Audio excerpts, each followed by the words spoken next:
हम लोग basics law in electrical machine के बारे में पढ़ रहे थे।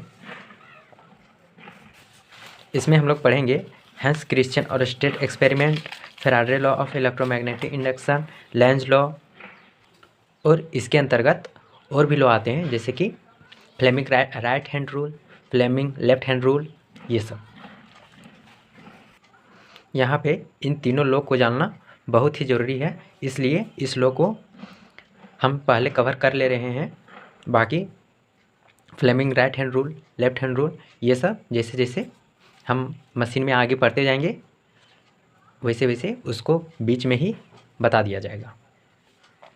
हेंस क्रिश्चियन और स्ट्रेट एक्सपेरिमेंट को हम लोगों ने पिछला लेक्चर में देखे थे। अब आगे हम Faraday law of electromagnetic induction को पढ़ेंगे। Faraday law of electromagnetic induction का दो नियम है, दो लॉ है। एक पहला लॉ को बोला जाता है फैराडे फर्स्ट लॉ और दूसरा को बोला जाता है Faraday second law of electromagnetic induction. अब हम Faraday first law of electromagnetic induction से कहानी को चालू करते हैं। फैराडे सर जो थे उन्होंने एक्सपेरिमेंट किया, वह एक्सपेरिमेंट अधूरा रह गया और बाद में उन्होंने वही एक्सपेरिमेंट को पूरा किया। वही एक्सपेरिमेंट जो इन्होंने पहले किया था उसको इन्होंने बोल दिया Faraday first law of electromagnetic induction, और इसी को जब कंप्लीट किया, पहला एक्सपेरिमेंट को जब वह कंप्लीट किया दूसरा एक्सपेरिमेंट में, उस एक्सपेरिमेंट को वह नाम रख दिया Faraday second law of electromagnetic induction. इसका पहला एक्सपेरिमेंट क्या था और उसमें क्या कमी रह गया था ये हम जानते हैं। इन्होंने क्या क्या किया कि ऑस्ट्रेट का वायर लिया ऐसे, और इसमें करंट फ्लो करवा दिया आई नाम का।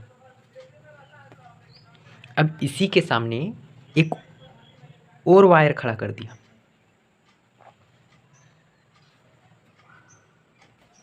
और इस वायर के पहला टर्मिनल से स्विच के एक एंड को कनेक्ट कर दिया और स्विच का दूसरा एंड को एक बल्ब से कनेक्ट कर दिया, और इस बल्ब के दूसरा सिरा को वायर के दूसरे सिरे के साथ कनेक्ट कर दिया। ये स्विच है यस, और ये बल्ब है।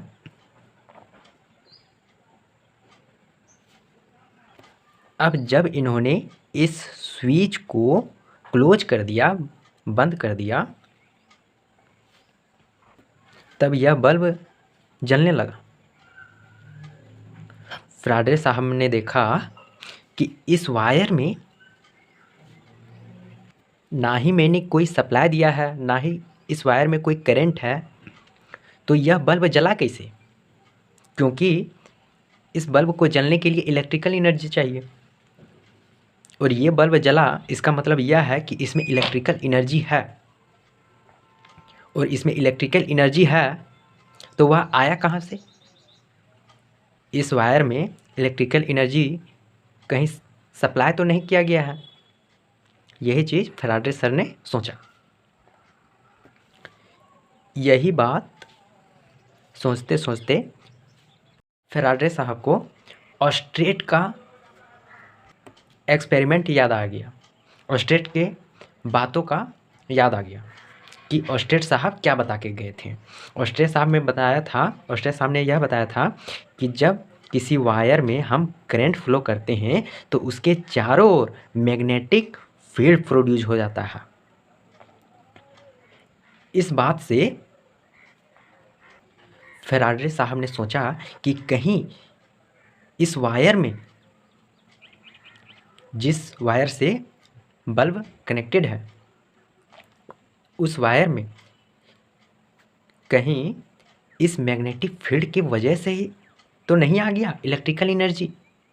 ये बात सोचने लगे। लेकिन इसको वो साबित कैसे करेंगे कि यहाँ पे जो इलेक्ट्रिकल एनर्जी आ रहा है वह इन्हीं मैग्नेटिक फील्ड की वजह से आ रहा है।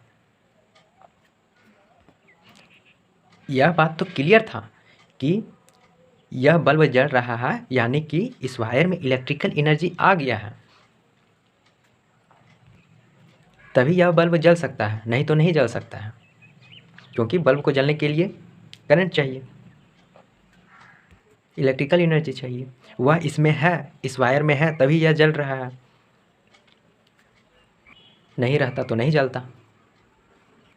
और ऑर्स्टेड के नियम के अनुसार, ऑर्स्टेड के एक्सपेरिमेंट के अनुसार यह कहा जा सकता है कि जब किसी वायर में करंट देते हैं तो उसके चारों ओर मैग्नेटिक फील्ड प्रोड्यूस हो जाता है। फैराडे को लगा कि ये बल्ब जो जल रहा है वह मैग्नेटिक फील्ड के वजह से ही जल रहा है। उन्होंने सोचा कि मैग्नेटिक फील्ड इस वायर को कट किया होगा और कट करने से इलेक्ट्रिकल एनर्जी बना होगा और उसी इलेक्ट्रिकल एनर्जी से ये बल्ब ग्लो किया होगा। लेकिन यह बात साबित कैसे करें कि यह जो यहाँ पे जो इलेक्ट्रिकल एनर्जी आया है वह इसी मैग्नेटिक फील्ड की वजह से आया है। तब फैराडे ने क्या चीज़, फैराडे सर ने, कि इन्होंने इसी वायर को लिया, उसमें उतना ही करंट दिया आई, लेकिन अब इसको हल्का दूर में कर दिया इससे, और इसमें भी उसी प्रकार अरेंजमेंट किया, एक स्विच लगाया और फिर एक बल्ब भी लगा दिया। उसके बाद इन्होंने देखा कि अब जब हम इस स्विच को क्लोज करते हैं तब बल्ब तो जल गया, लेकिन इसका जो ब्राइटनेस था वो कम हो गया था, ये डिम लाइट दे रहा था और ये ब्राइटर लाइट दे रहा था, ब्राइटेस्ट लाइट दे रहा था और ये डिम लाइट, ये धीमा जल रहा था, बहुत कम लाइट दे रहा था, और ये ज़्यादा लाइट दे रहा था। क्यों? क्योंकि जब हम इस वायर को दूर में रख देते हैं तब मैग्नेटिक फील्ड उतना ज़्यादा कट नहीं कर पा रहा है, उसको इतना मैग्नेटिक फील्ड कट नहीं कर पा रहा है, और इसको पूरा कर पा रहा था, पूरा अच्छे तरीके से। तब इन्होंने कहा कि यह बल्ब जो जल रहा है, ग्लो कर रहा है, वह मैग्नेटिक फील्ड के कारण ही ग्लो कर रहा है। यह मैग्नेटिक फील्ड इस वायर को कट कर रहा है जिससे ईएमएफ इंड्यूस हो रहा है और उसी ईएमएफ से करंट बन रहा है और करंट से यह बल्ब ग्लो कर रहा है। यानी कि यहाँ पे क्या हम लोगों ने देखा, फैराडे सर ने क्या देखा कि मैग्नेटिक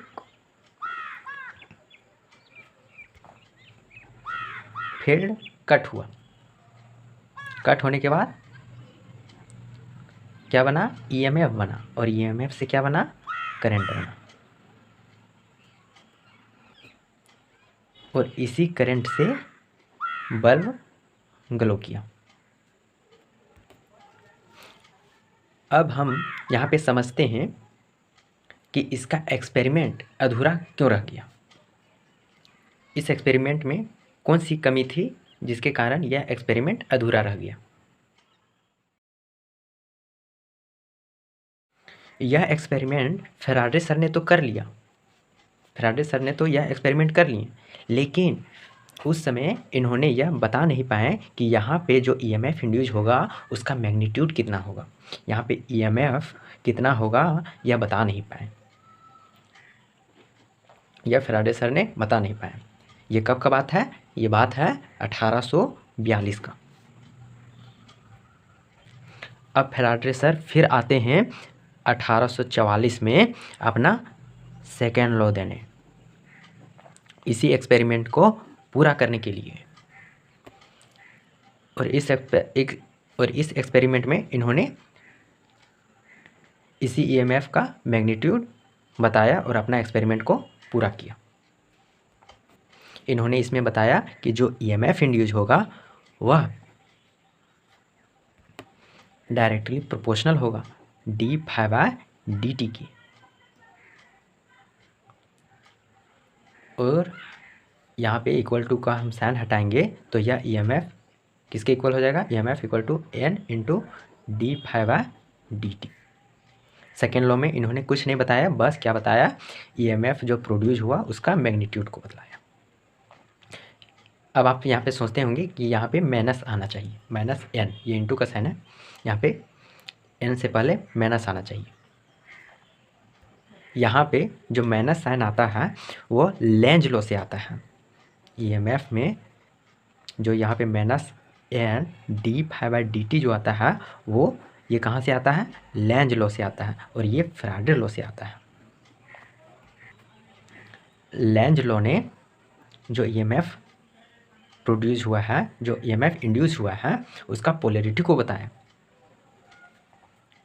कि जो इंड्यूस EMF होगा वो अपोजिट होगा सप्लाई की। सप्लाई को हम पॉजिटिव मानते हैं तब हम इसको नेगेटिव लिखेंगे, क्योंकि इंड्यूस EMF अपोजिट नेचर का है जो सप्लाई का नेचर है उससे।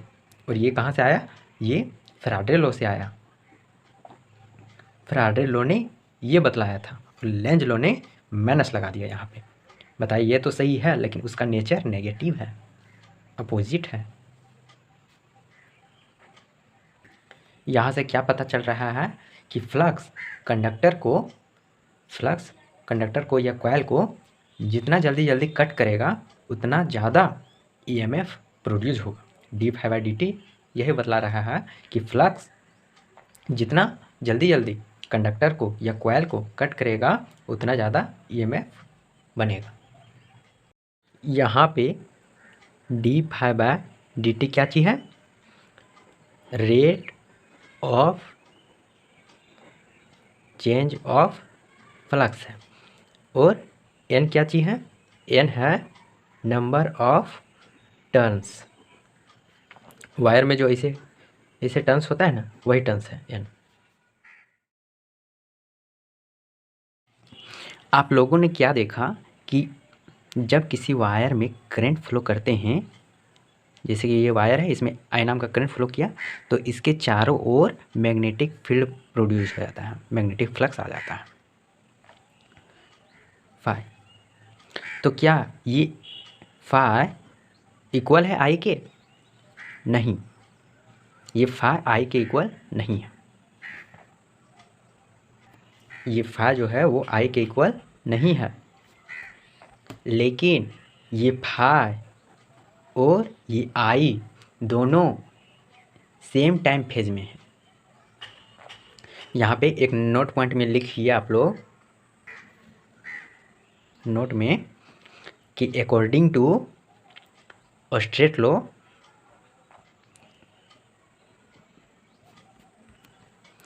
Current and flux both are in same time phase, दोनों सेम टाइम फेज में होगा लेकिन दोनों का मैग्नीट्यूड सेम नहीं होगा। I और फाई सेम टाइम फेज में होगा लेकिन दोनों का मैग्नीट्यूड सेम नहीं होगा। सेम टाइम फेज मतलब जिस समय I मैक्सिमम होगा उस समय फाई भी मैक्सिमम होगा, और जिस समय I मिनिमम होगा उस समय फाई भी मिनिमम होगा, लेकिन दोनों इक्वल नहीं होगा। जैसे कि I मैक्सिमम 50 है, उस समय फ्लक्स भी अपना मैक्सिमम होगा, यानी कि मान लीजिए उस समय फ्लक्स 100 वेबर का है, और जब करंट 0 एम्पियर हो जाता है उस समय वेबर भी 0 हो जाएगा, यानी फ्लक्स भी 0 वेबर का हो जाएगा। और जिस समय करंट आधा हो जाएगा यानी कि 25 एम्पियर का हो जाएगा उस समय फ्लक्स भी आधा हो जाएगा, यानी कि 50 वेबर का हो जाएगा उस समय। लेकिन दोनों का मैग्नीट्यूड यानी कि दोनों का वैल्यू सेम है नहीं, अलग अलग है। इसका आप ग्राफ भी बना सकते हैं यहाँ पे, कि जैसे कि ये करंट का हो गया,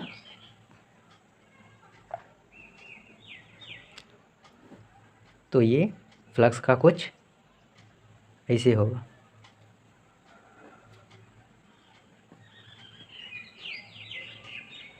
इस प्रकार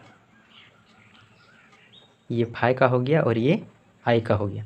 देखिए जब ये अपना मैक्सिमम है उस समय I मैक्सिमम, उस समय फाई भी मैक्सिमम है, जिस समय I 0 है उस समय फ्लक्स भी 0 है। यहाँ देखिए, यहाँ पे भी आई जीरो है, यहाँ पे भी आई जीरो है, यहाँ पे भी आई जीरो है, यहाँ पे भी फ्लक्स जीरो है, यहाँ पे भी फ्लक्स जीरो है, यहाँ पे भी फ्लक्स जीरो है। यहाँ पे नेगेटिव में मैक्सिमम था, यहाँ पे नेगेटिव में फ्लक्स मैक्सिमम है। अब आप लोग और एक चीज़ नोट कीजिए कि जिस प्रकार इलेक्ट्रिक सर्किट में करंट होता है, इलेक्ट्रिक सर्किट में क्या चीज़ होता है, करंट होता है, उसी प्रकार मैग्नेटिक सर्किट में क्या होता है, फ्लक्स होता है। इसमें आई होता है और इसमें फाई होता है। और हम क्या जानते हैं कि आई इक्वल टू होता है वो वोल्टेज बटा रेसिस्टेंस होता है, या ईएमएफ बटा रेसिस्टेंस होता है। इस ईएमएफ की वजह से आई आता है, इसके वजह से ईएमएफ की वजह से क्या आता है, आई आता है। और आई की वजह से, और आई आया तो आई को अपोज कौन करता है, रेसिस्टेंस अपोज करता है। उसी प्रकार ये जो फ्लक्स है, हमने क्या देखा कि इलेक्ट्रिक सर्किट में जिस प्रकार आई होता है उसी प्रकार मैग्नेटिक सर्किट में फाई होता है। और I equal to E M F बटा रेसिस्टेंस या वोल्टेज बटा रेसिस्टेंस, उसी प्रकार फाई इक्वल टू होता है एम एम एफ बटा रिलक्टेंस। इस एम एम एफ को कहते हैं मैग्नेटो मोटिव फोर्स। यहाँ पर भी एम एम एफ की वजह से फाई आता है, और जब फाई आता है तो इसको अपोज करने का काम को कैसे होता है, कौन करता है, रिलक्टेंस। एम एम एफ की वजह से फाई आता है और इस फाई को अपोज कौन करता है, रिलक्टेंस करता है। और एम एम एफ जो होता है वो किसके इक्वल होता है, एन आई के, जहाँ पे एन नंबर ऑफ टर्न हो गया और आई करंट हो गया। अब हम फाई को क्या लिख सकते हैं, फाई इक्वल टू लिख सकते हैं एम एम एफ की जगह लिखेंगे एन इंटू आई बटा में लिखेंगे रिलक्टेंस, यानी कि फाई इक्वल टू क्या आया, एन आई बटा रिलक्टेंस। यहाँ से पता चलता है, ये फार्मूला हम लोग लाए। अब इस फार्मूला से यहाँ पे हमें पता चल गया कि फाई इक्वल टू आई नहीं होता है। हम क्या चाहते हैं, फ्लक्स का वैल्यू ज़्यादा या कम। अगर ज़्यादा चाहते हैं तब एन का वैल्यू को बढ़ा दीजिए रिलक्टेंस से।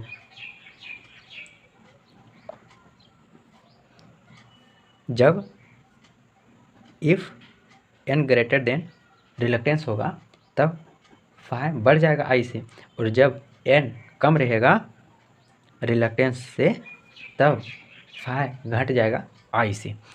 आप जो चाहते हैं वो कर सकते हैं। अगर फाई को बढ़ाना चाहते हैं तो नंबर ऑफ टर्न्स को बढ़ा दीजिए, यदि फाई को करंट से घटाना चाहते हैं तो एन को घटा दीजिए रिलक्टेंस से। इसलिए दोनों का मैग्नीट्यूड सेम नहीं होता है। फाई आई से ज़्यादा होगा या कम होगा, फाई आई से ज़्यादा होगा या कम होगा, यह किस पर डिपेंड करता है, यह डिपेंड करता है एन बटा रिलक्टेंस से, यानी कि एन और रिलक्टेंस पर डिपेंड करता है, इस पर डिपेंड करता है और इस पर डिपेंड करता है। ये यदि एन ज़्यादा रहेगा रिलक्टेंस से तब फाई ज़्यादा रहेगा आई से, और जब एन छोटा रहेगा रिलक्टेंस से तब फाई कम रहेगा आई से। हमारे पास मैग्नेटिक फील्ड जो होता है वो दो प्रकार का होता है, एक टाइम वेरिएंट और एक होता है टाइम इनवेरिएंट और एक होता है time variant. Time invariant magnetic field में जो मैग्नेटिक फील्ड होता है वो कांस्टेंट मैग्नेटिक फील्ड होता है। जैसे इसमें वैल्यू रहेगा, फाई का वैल्यू 10 वेबर या 50 वेबर, या इसमें जो भी वैल्यू दिया होगा वो कांस्टेंट रहेगा, 100 वेबर, जितना भी आप लें, 5000 वेबर, ये हमेशा कांस्टेंट रहेगा, हर समय कांस्टेंट रहेगा टाइम इनवेरिएंट मैग्नेटिक फील्ड में। जैसे कि किसी वायर में हम 10 एम्पियर का करंट देते हैं, तब इसमें जो मैग्नेटिक फील्ड जो बनेगा वो टाइम इनवेरिएंट का बनेगा। डीसी सप्लाई देते हैं, डीसी करंट देते हैं इसमें, तब इसमें टाइम इनवेरिएंट मैग्नेटिक फील्ड बनेगा, यानी कि इसमें करंट का मैग्नीट्यूड चेंज नहीं हो रहा है, तो इस करंट से जो मैग्नेटिक फील्ड बन रहा है उसका मैग्नीट्यूड भी चेंज नहीं होगा। इसमें जो फाई होगा वह कांस्टेंट होगा, फाई का मैग्नीट्यूड इसमें कांस्टेंट होगा। लेकिन टाइम वेरिएंट मैग्नेटिक फील्ड में इसमें मैग्नेटिक फील्ड हमेशा वेरी करता रहेगा। जैसे किसी वायर में हम साइनसोइडल करंट फ्लो करा देते हैं, I=IM sin ωt, तो इसमें फाई जो होगा वो कांस्टेंट नहीं होगा, इसमें भी फाई वेरी करेगा, φm sin ωt। इसी प्रकार, क्योंकि मैंने बताया था कि आई और फाई दोनों सेम टाइम फेज में होते हैं, इसलिए sin ωt, यहाँ पे भी sin ωt, लेकिन दोनों का मैग्नीट्यूड सेम होगा नहीं, सेम नहीं होगा, ये नहीं होगा। लेकिन ये फ्लक्स जो है वो घटेगा बढ़ेगा, करंट घटे बढ़ेगा तो फ्लक्स भी घटे बढ़ेगा, यानी कि समय के अनुसार घटता बढ़ता रहेगा। कभी फ्लक्स कम था, कभी ज़्यादा हो गया, कभी कम हो गया, इसी प्रकार करंट भी कम होगा, ज़्यादा होगा, उसके अकॉर्डिंग फ्लक्स भी घटे बढ़ेगा। अब आप लोगों के मन में एक डाउट होगा, बहुत सारे बच्चों का होगा डाउट, कि फैराडे लॉ में जब मैं आप लोगों को बता रहा था तो उसमें जो मैंने करंट दे रहा था वो AC था कि DC था। अब आप बताइए, जब आपसे पूछा जाता है कि इस बल्ब में कितना करंट फ्लो हो रहा है, आपके घर में जब पूछा जाता है कि यहाँ पे कितना करंट है, कितना एम्पियर का स्विच है, तो क्या आप ऐसे बोलते हैं कि यह 5 एम्पियर AC का स्विच है, ये 5 एम्पियर DC का स्विच है, वैसा बोलते हैं? नहीं बोलते हैं ना। तो इसलिए वहाँ पे मैंने बोला कि I करंट है, वो AC करंट ही था। इसको आप ऐसे भी समझ सकते हैं कि फैराडे सर ने क्या बताया था, EMF इंड्यूस होगा तो E=NdΦ/dt, और यदि हम DC अप्लाई करते हैं तो DC में फाई कांस्टेंट होता है, कांस्टेंट फॉर DC, और dΦ/dt करेंगे जहाँ पे फाई कांस्टेंट है, तो ये वाला टर्म जो है dΦ/dt वो कितना आ जाएगा, dΦ/dt कितना आ जाएगा, ये 0 आ जाएगा। इसलिए n × 0 = क्या हो जाएगा, 0। EMF इंड्यूस नहीं होगा, यानी कि फैराडे लॉ जो है वो किसके लिए वैलिड है, ओनली AC के लिए, या जब फाई रहेगा वह वेरिएंट नेचर का रहेगा, वेरिएंट इन नेचर, तभी फैराडे का लॉ लगेगा। आज के लिए इतना ही, अब मिलेंगे अगले दिन, यानी कि नेक्स्ट वीडियो में।